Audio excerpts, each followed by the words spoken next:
Well, hello and welcome in. I'm Dan Edwards, and yet another Kettering Health Chats Live. Great to have you with us this evening, and I hope that you can stay with us, particularly if you have any interest, any concerns, any issues with prostate cancer. That is our topic tonight in our live forum.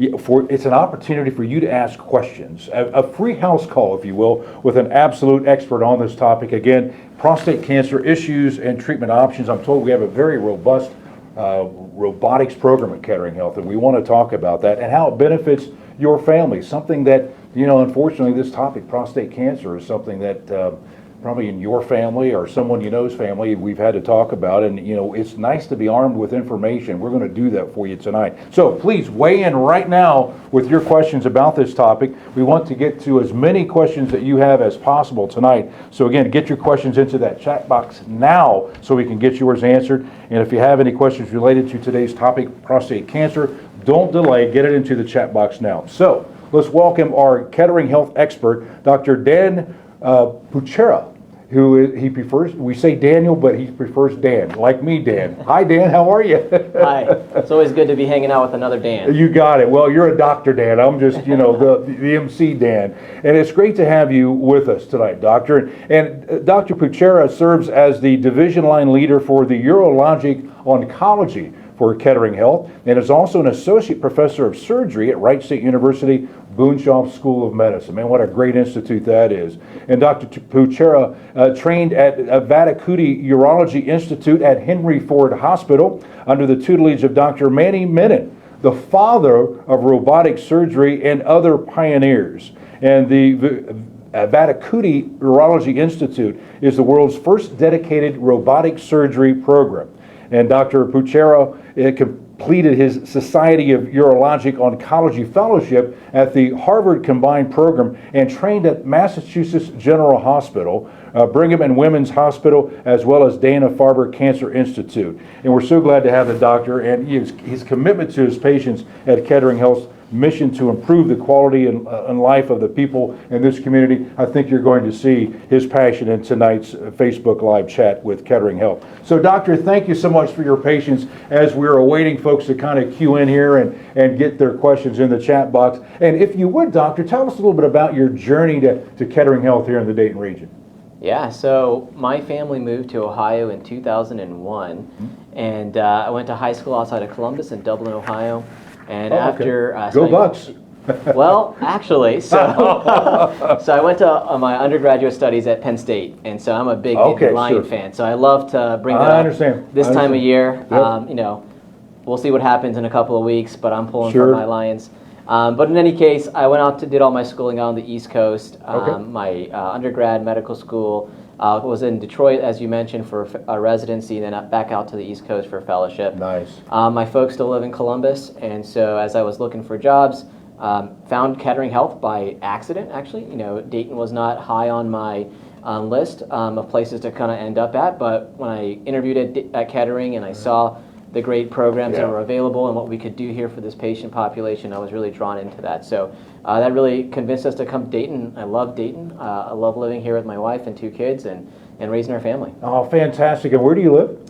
I live in Washington Township. Okay, yeah, super. So not too far. Well, Doctor, thanks for giving up some of your night with the family tonight and sharing your expertise in this world of prostate cancer. And remember the chat section. Please share your questions with us, and we'll relay as many of those to the doctor as we possibly can. So, Doctor, I guess the best thing to do, let's just start with the basics. What is a prostate? Yeah, that's a great question. A lot of people don't really know. And so let's start really basic. So it's an organ that only men have. So it's a male organ. It's located deep in the male pelvis. You can't really feel it externally. The way we typically examine it in the office is through a rectal exam. And so deep in the pelvis. It's attached to the bladder, below the bladder, and sits above the rectum. As people probably know, the urine is made by our kidneys and our backs. They travel down to our pelvis through tubes called the ureters, and they're collected in the bladder. And when our bladder is full, our brain receives a message and we go to the restroom. The urine then travels through the tube called the urethra, which actually tunnels through the prostate and out the penis. And so that's where the prostate is located. Now, what is a prostate? What function does it serve? It's an organ of sexual reproduction. And so when a man ejaculates, much of the seminal fluid that comes out is produced by the prostate in addition to organs attached to it. And I actually think we have a graphic here of the prostate. We can pull that up. There are two bunny ear-shaped organs attached to the prostate. These are called the seminal vesicles. So this also makes a lot of the seminal fluid. The last component of the seminal fluid is from the vas deferens. So people are familiar with the term vasectomy. So the vas deferens brings the sperm from the testicles through the groin into the pelvis and then into the prostate, and then through the ejaculatory duct enter into the urethra. And so again, the prostate makes the fluid, a lot of the fluid that comes out with ejaculation, and it serves to support the sperm as it makes its journey to our female partners in order to help with the reproduction. So what are some of the common symptoms that you may have prostate issues? Yeah, so I think that's a great question. And so when I think about prostate problems, I like to break it up into probably three parts. So there are infections or inflammations that can occur in the prostate. We call that prostatitis. That can be either an acute onset, so something that happens acutely, or it can be something that sort of lingers. We call that chronic prostatitis. There's also what we call benign prostatic hyperplasia, or urinary symptoms that a lot of men will note as they get older in life. And then lastly, prostate cancer. And so these are the three big problems that we tend to see in the prostate. So I've also heard the term BPH. Can you clarify that for me? Yeah, so as I just mentioned, benign prostatic hyperplasia, or BPH, is the non-cancerous growth of the prostate. I think we have another graphic actually that kind of depicts the zones of the prostate anatomy. We can actually skip forward one more here. And so in the next graphic that's going to come up, you'll see this is the prostate here. This is what we call a sagittal view or sideways view. To the left of the image is where you would expect the bladder. To the bottom of the image is where you would expect to see the rectum. And to the right of the image is sort of where the penis would be. You can see that there's sort of a silver-colored tube that's running through the prostate. That's the urethra we spoke about earlier. And so there's different zones of the prostate. In yellow is what's called the peripheral zone of the prostate. That's actually where a lot of prostate cancers will arise from, and we'll talk about that later. But in the blue there is what's called the transition zone. And so that zone, as you can see, wraps right around the prostatic, the urethra, where the urine runs through. And as we get older in life, many men are going to have that part of the prostate get larger. So that's that benign prostatic hyperplasia or growth. Okay.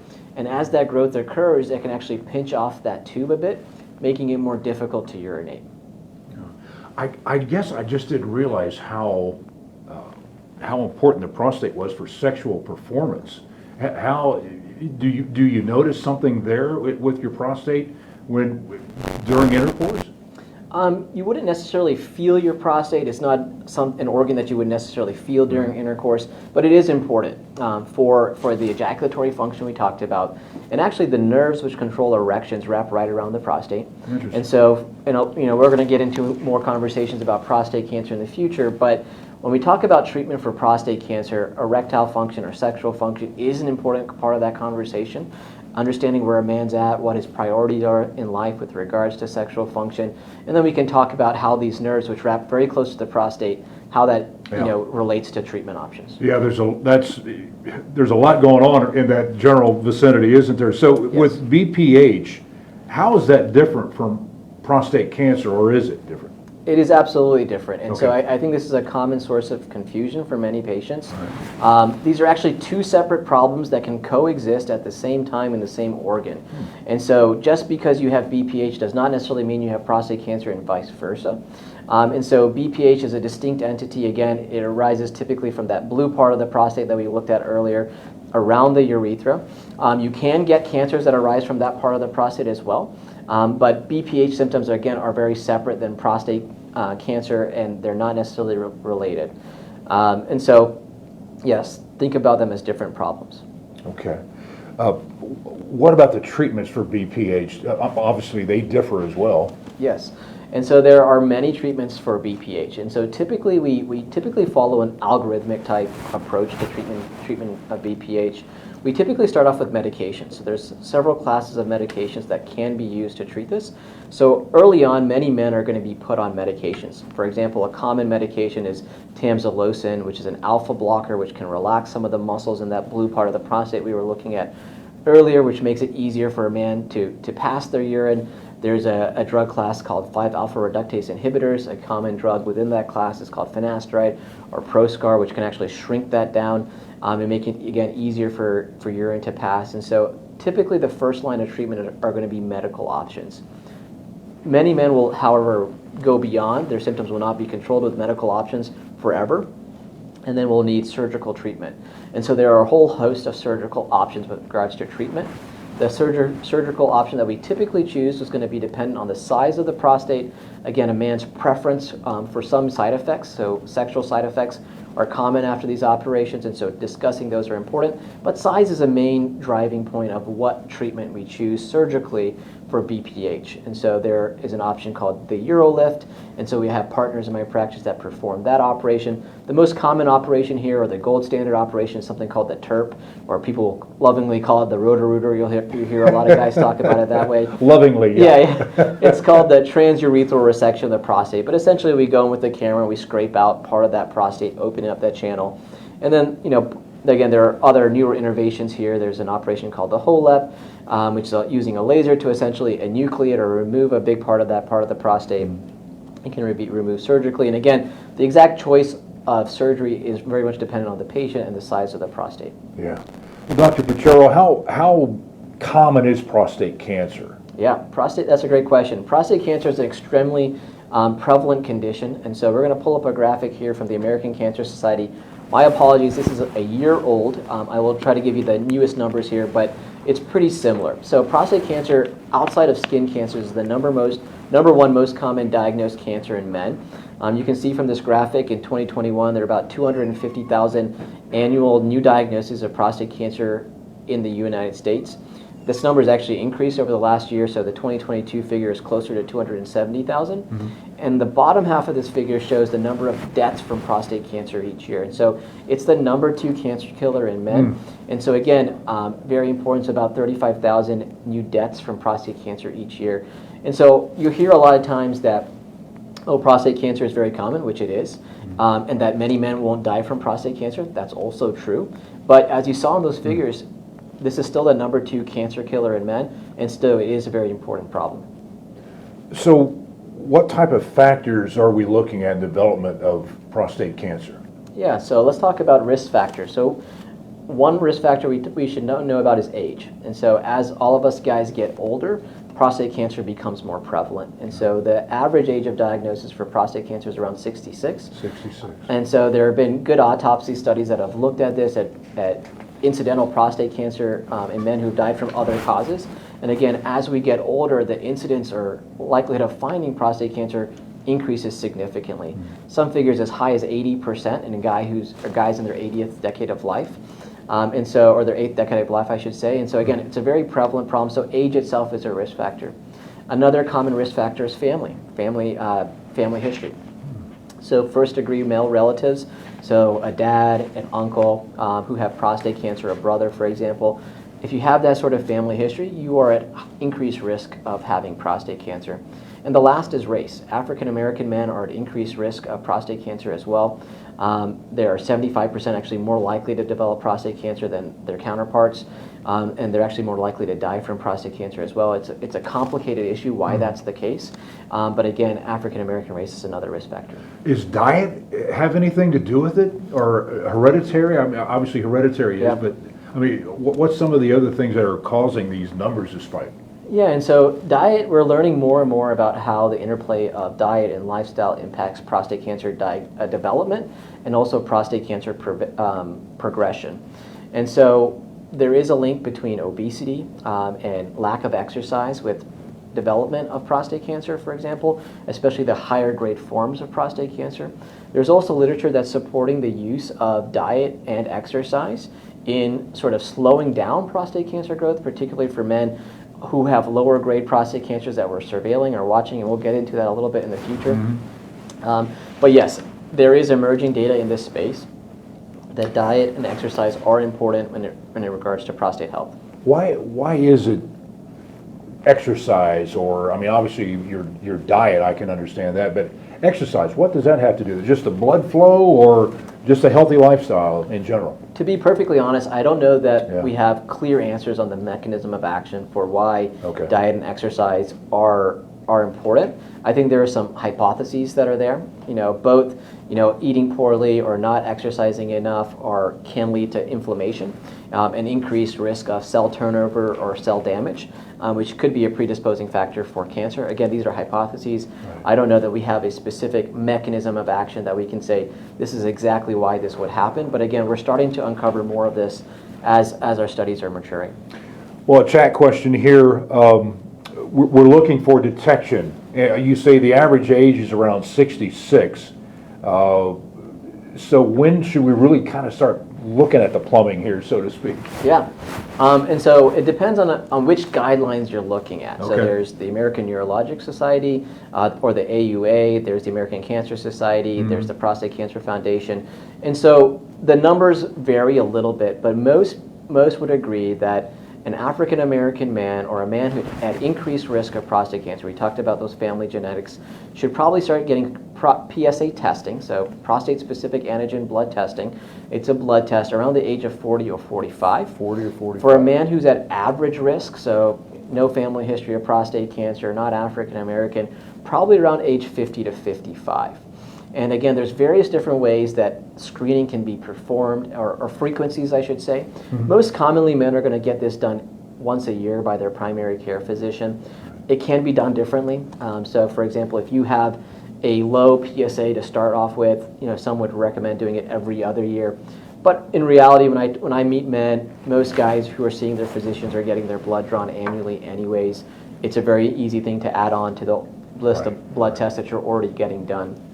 And so I would say, again, at risk, 40, 45, probably a good time to start getting that test done, getting a baseline PSA. We know that in a man who's under age 50, a PSA less than 1 is what's expected. And if you're in that less than 1 category, there's good prognostic benefit for that information, meaning that if you have a PSA less than 1 at age 45, age 50, the chances of you developing prostate cancer, significant prostate cancer in the future, are lower. Doesn't mean that you don't need to get tested in the future, but it's a good prognostic sign. How important is it to stay hydrated? So I would say important. And so we're transitioning a little bit from prostate stuff, but still within the realm of a urologist. And so, Gotcha. Okay. As a urologist, you said plumber earlier, which I like that. I use that analogy a lot as well. And so when we talk about the kidneys, there's different ways to look at the kidneys. There are medical kidney doctors. They're called nephrologists. We're sort of the plumbers, and so if the urinary tract gets blocked up or clogged up for various reasons, we get called into play as the surgeons that treat those problems. Gotcha. And so to your question, I see a lot of patients with kidney stones. Again, an unrelated topic here, but hydration is a very important thing to prevent kidney stones. Hydration is a very important thing to keep your kidneys functioning healthily. And again, all of it interplays. And so hydration is important. I wouldn't say that hydration has a significant impact on the prostate itself. But again, it's all connected. So we talked about urinary symptoms from BPH. And so again, being well hydrated is important in all of these things. Well, listen, if you have a question for the doctor, don't hesitate to put it into the chat box and we will relay that to you. But back to detection, doctor, what do you do, like an MRI? I mean, how do you really kind of get in there and look at what's going on? So yeah, I think some historical context is important here. So, 5-10 years ago, really blood tests were, the PSA blood test that we talked about was it exclusively. Now we had different forms of looking at that blood test, something called the % free PSA. There are other sort of PSA-based biomarkers that were developed. And so, but again, over the last 5 to 10 years, a major innovation in how we look at the prostate, how we screen for prostate cancers is the MRI. So magnetic resonant imaging, and so here's a picture of what that would look like. But I always tell kind of the analogy when I talk to patients about this, that it's sort of a high definition look at the prostate. You got your standard definition, TV, and you can see a real big difference when you're moving to HD or 4K. And that's kind of what the MRI does for the prostate. You can see the prostate using other imaging modalities, CT scans, ultrasounds, but the MRI gives you such a beautiful, crisp picture. So I always tell guys that one thing that the MRI is going to give me is a really accurate measurement of size. Again, other ways to measure size. You can guesstimate with your finger. You can use an ultrasound, but an MRI is a very accurate way to do that. We talked about the PSA number earlier, Right. And so there's different ways of looking at that number also. You can look at it as an absolute value. You can look at it as a trend in value over time. But one of the more specific and sensitive ways to look at it is what's called a PSA density. And so that's really adjusting your PSA to the size of your prostate. And so again, getting that MRI tells me a very accurate measurement of size. So the first thing I'll do is calculate your PSA density. And so if you have a normal PSA density, even if your absolute value of your PSA, meaning just the face value of that number, is high, it could be normal for how big your prostate is. And so the MRI is going to give me that information. The next thing the MRI can do, so if you look at this slide here, the middle and the rightmost picture here, they're looking at actually what's called diffusion-weighted imaging and contrast-enhanced imaging. So not only are we measuring and looking at what the prostate's like, that we're looking at how the molecules of the prostate are behaving under the strength of the magnet. And our radiology colleagues can look at these pictures and tell us if there are areas within the prostate that are suspicious for cancer. And historically, again, the context is, historically we would do what's called random biopsies. And so we would basically, in our mind, divide up the prostate into a grid and sample from those grids. But as you can imagine, with the random sampling, you're bound to miss stuff. And so what the MRI has done is increased our ability to target specific areas within the prostate. So we now have advanced software and imaging that allows us to basically overlay ultrasound image on top of the MRI image, which is done beforehand. And so that when I'm doing a prostate biopsy, I can actually aim at specific areas that are concerning, as noted by the radiologist. Oh, that's phenomenal. Wow. Speaking of testing, we had this chat question in, Doctor. Which type of PSMA PET does Kettering Health use? Yeah, so this is a great question. This is an advanced question here. And so one of the things that we were going to talk about in the future is PSMA PET imaging. And so let's jump ahead real quick and say a guy's been diagnosed with prostate cancer. And that guy needs to be staged. And so when we talk about staging for prostate cancer, we're talking about looking to see if it's spread to other parts of the body. Mm-hmm. So that's one area, and this is a newly approved area where we're using PET imaging or PSMA or PET imaging to look for this. And so PSMA PET imaging was newly approved for this purpose. There are different types of tracers that are used with PET imaging. PSMA is a what's called prostate-specific membrane antigen. It's an antigen or a signal that's overexpressed on prostate cancer cells, and so those molecules can be targeted with these tracers. And so PET imaging, a patient gets an IV, they get this tracer injected into their bloodstream, and so this tracer is going to go to different parts of the body. Historically, PET imaging has gone to parts of the body that are more biologically active, and then that tracer lights up those areas. The nice thing about PSMA is that it's very specific to the prostate. So it's expressed in prostate cancer cells. And so that tracer goes to those specific areas and highlights those areas. So it allows us to tell if prostate cancer has already left the prostate, okay, in the upfront staging setting. In the setting where we have a guy who's already treated for prostate cancer and we think that the cancer has come back, it allows us to localize that area a little bit better. Mm-hmm. And so the viewer's question as to what type of PSMA are we using, there's different forms of this tracer. So currently we're using the form of the tracer called PYLARIFY or F18. We are rapidly moving towards using gallium-68 version of the PSMA tracer. Both of these are very good. I wouldn't necessarily prefer one or the other. And so to the viewer who is talking about which type of tracer are we looking at, I would really just choose whichever is available at the institution where you're getting cared for. There are some differences between the tracer, but clinically speaking, there's probably not a real strong advantage one way or the other. And again, it just depends on where you're going for care, sure, what's available at that center. At Kettering, currently we're using PYLARIFY or the F18 molecule, but we probably will transition to the gallium-68 molecule in the future. And the reason being is we have a very advanced nuclear medicine department at Kettering, which is, again, one of the things that actually drew me to Kettering Health. We have our own cyclotron where we can actually make a lot of these particles in-house, which is, again, a pretty unusual and pretty special thing to have. And so gallium-68 is something that we can make in-house. We can label that. And so it allows us to be able to offer that imaging at a lot quicker and a lot lower price point for a lot of patients. And so as we have that capability that is already in-house, we are probably going to move in that direction here. Well, that speeds up things quite a bit, I would imagine. It does. It increases access for our patients, Yeah. and it's a real special thing to have. Well, Doctor, we have a couple of questions concerning the PSA. One question from our chat, from our viewers here. For a man 64 to 65 years old, what is high? And also on top of that, following completion of radiation treatment for prostate cancer, are there any other numbers to be tracking besides PSA to monitor for possible reoccurrence? Yeah. And so the first question you asked is really, again, in the screening setting. So again, this is a guy who doesn't have prostate cancer yet but is concerned about it. Their primary care doc is getting their blood tests. So again, when you're looking at a population, I think you said in their mid-60s, Right. typically the number that we're going to use as a threshold above which they should be referred to a urologist or start looking into the prostate a bit more is around 4. And so I think that's a good option, and again, in a screening setting. The reality is when I get to see a guy in my office for an elevated PSA, again, the first thing I'm going to do is get an MRI, because I can't tell you the number of times I have a guy whose PSA is 4, and that might be very normal for that guy based on his prostate, but it could be abnormal for a guy who's got a smaller prostate, for example. And so for me, the context of that individual patient is very important. And again, that's where I think the MRI is a game changer. Yeah.